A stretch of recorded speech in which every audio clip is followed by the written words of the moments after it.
سلام درنو لیدونکو ستړي بشي په پاکستان کې په بمي چاودنه کې 9 تنه وژل شوي دي.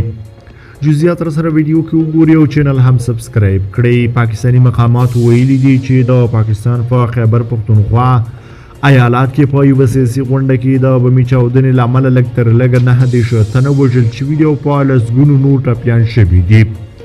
دا چاودنه د یکشنبې په ورځ جولای 10 زمري 8 هغه مهال وشو چې د مولانا فضل الرحمن په مشرۍ د جمعیت علماء اسلام څه د پاسه 400 غړي د پاکستان او افغانستان پولې ته څیرمه په ښار کې په یوه غونډه کې راټول شوي وو.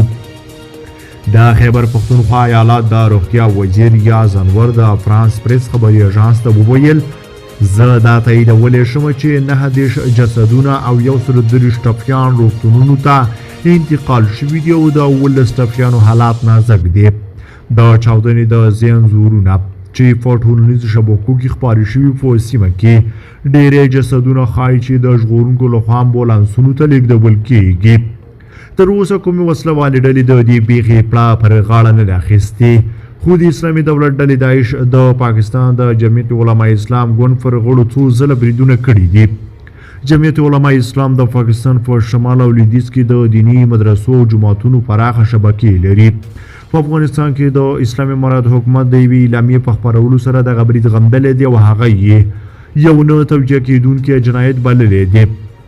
د پاکستان ولسمشر عارف علوي، صدر اعظم شهباز شریف، د بهرنیو چارو وزیر بلاول بوټو زرداری او د جمعیت علماء اسلامي ګوند مشر سراج الحق او یو شمېر نورو چارواکو او سیاستوالو د پاکستان د جمعیت علماء اسلام پر غونډې برید غندلی دی. په افغانستان کې د طالبانو له واکمنه کېدو وروسته په پاکستان کې تاوتریخوالي او افراطي بریدونو زیات شوي دي. زیاتره بریدونه په خیبر پختونخوا صوبه کې شوي دي چېرته چې تحریک طالبان پاکستان ډیر فعال دي. د پاکستان د پولیسو او څېړنیزو بنسټونو راپورونه ښایي چې په تېر یوه کال کې په خیبر پختونخوا ایالات کې تر 660 ډېری ترهګریز بریدونه شوي دي. د ربان کال په جنوري میاشت کې په پیښور کې د پولیسو په یوې ودانۍ کې دننه په یو جومات کې د تحریک طالبان پاکستان د یو بریدګر له خوا په ځانمرګي برید کې تر 80 ډېر کسان وژل شوي وو چې زیات شمېر یې پولیس وو.